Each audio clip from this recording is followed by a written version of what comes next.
welcome to A Drink of Wisdom with Nathan Drinkard. I'm Jay Wise. Thanks for spending some of your time with us. You can find us at Anchor. You can find us at Spotify, Apple Podcasts, everywhere else in between. If you're looking for us in the video format, you can find us at the A Drink of Wisdom YouTube channel. Drink.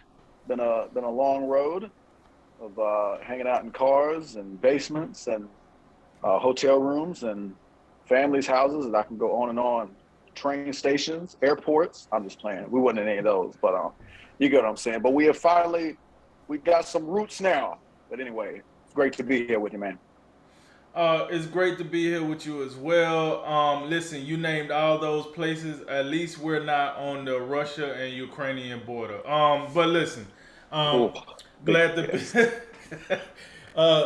glad to be in here on another fruitful Friday with my brother from another mother. With that said, we heard the rundown, so I'm not even going to ask you. I know what it is. It's been a long week for you. So I'm going to just dive into this thing. Another day, another dollar. We here to give the streets what they need. We see what they don't. Absolutely say what they want. Set your dinner plates because it's time to eat because, yes, it's about that time right now. And last but not least, let's talk some sports, baby. Jay, what we got today?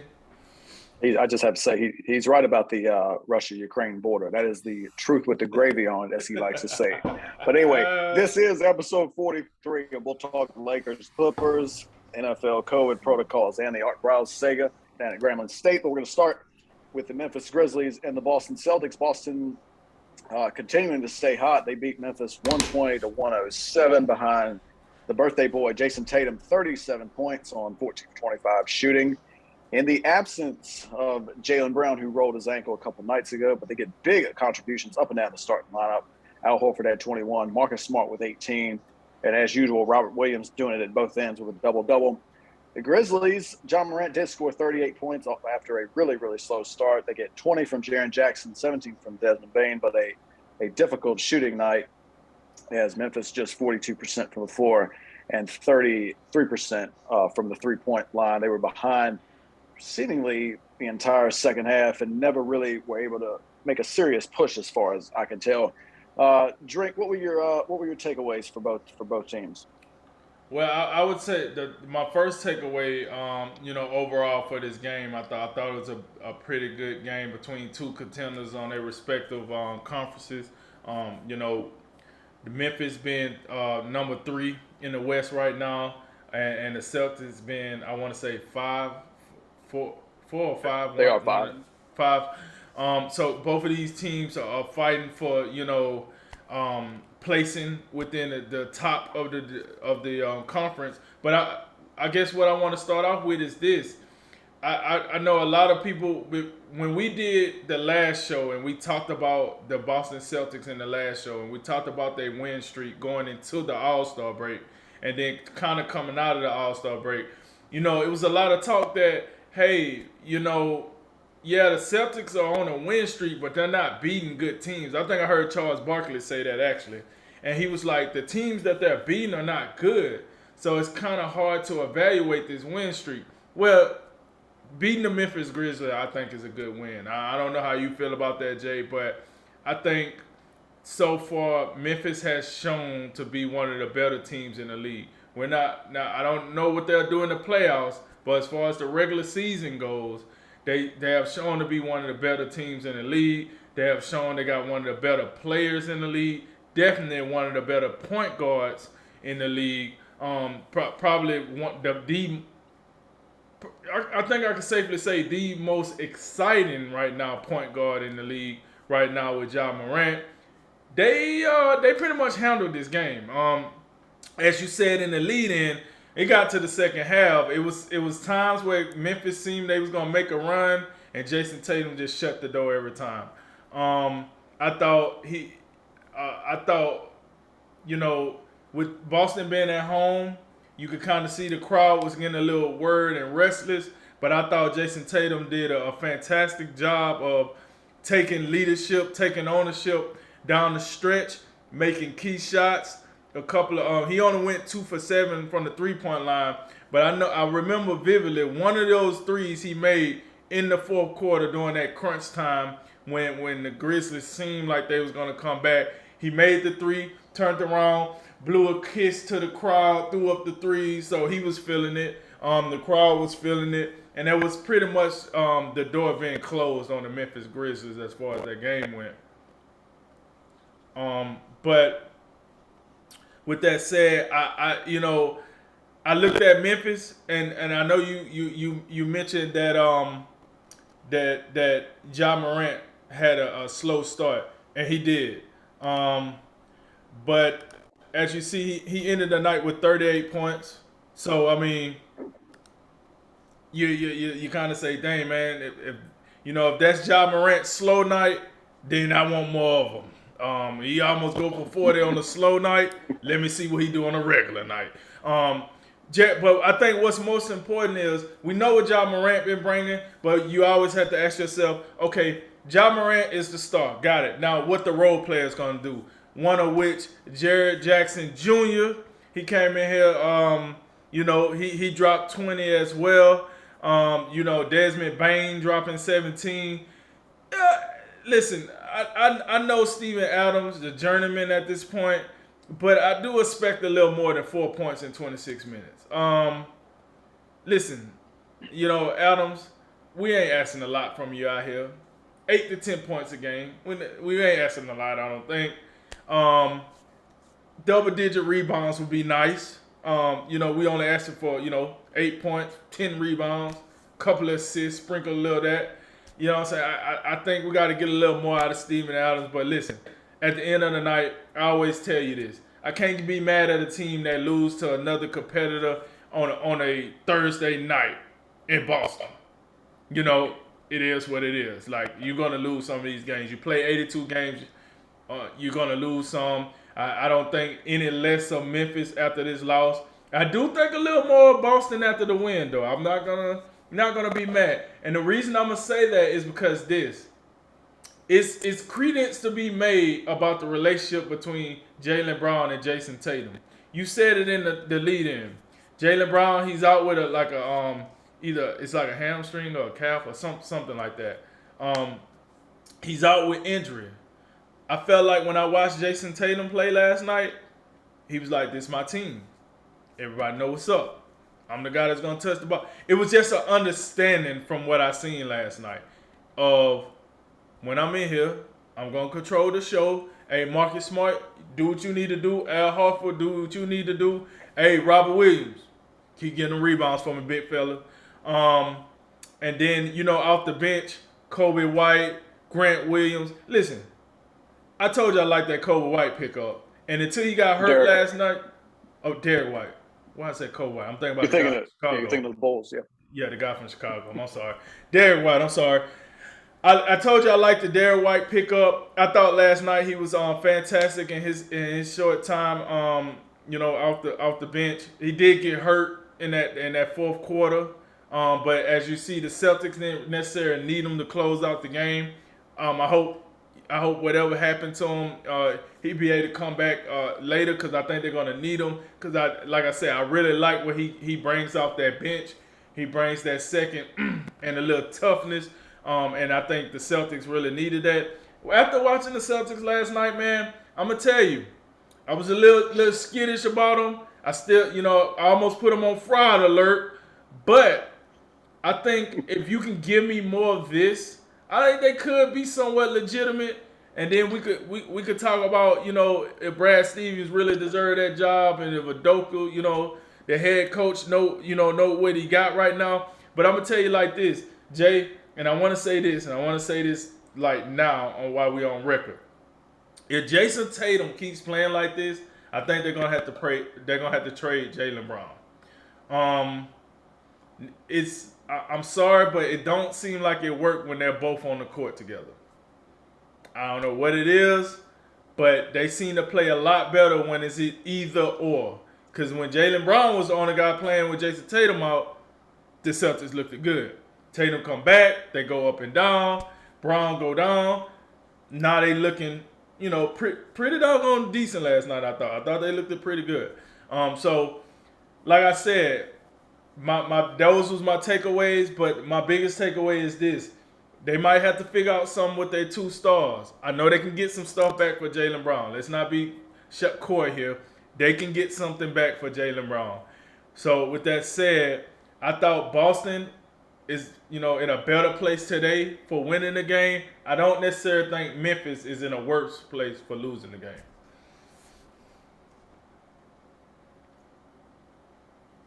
To that point about your note about Jaylen Brown and Jason Tatum, as far as I'm guessing you keep Tatum, right? That's where I'm leaning.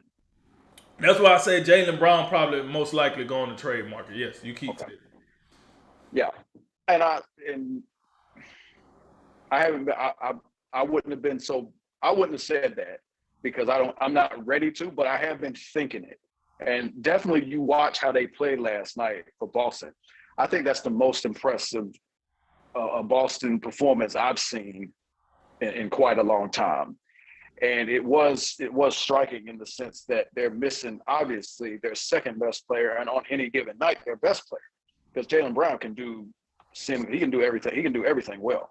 Right. They both can. And it does almost have a feeling of a Ben Simmons, Joel Embiid type of thing. It just has that type of feel when you look at some of the earlier kind of reports we were getting out of Boston, as far as like, oh, these dudes are just individuals, you know what I'm saying, as rather than just being two team guys who you can they can succeed at the same time at the highest level. That appears, especially if you look at this performance and some of the ones where Jason Tatum has been sidelined. It does. I think it is fair to pose that type of question. And as far as like whose team or who, because I think there has been for quite a while the feeling like, okay, who is the guy when all the chips are on the table?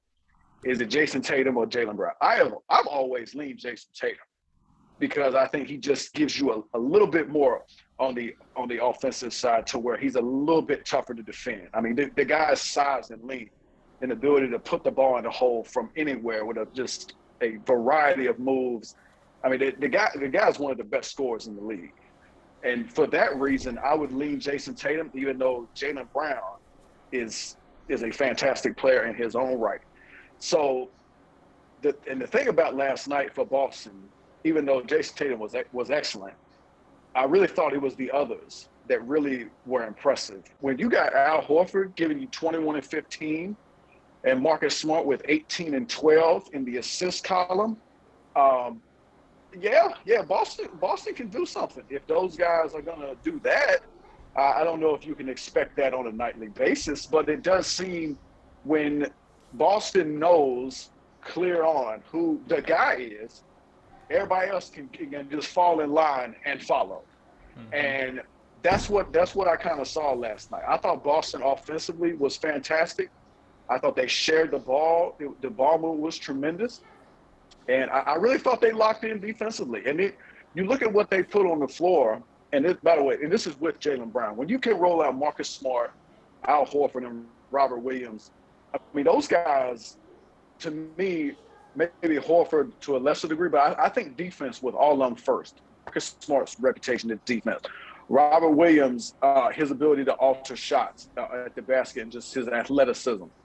And then Al Horford he's got a great reputation for being able to do a lot in this league, and he can score the ball, as we've seen.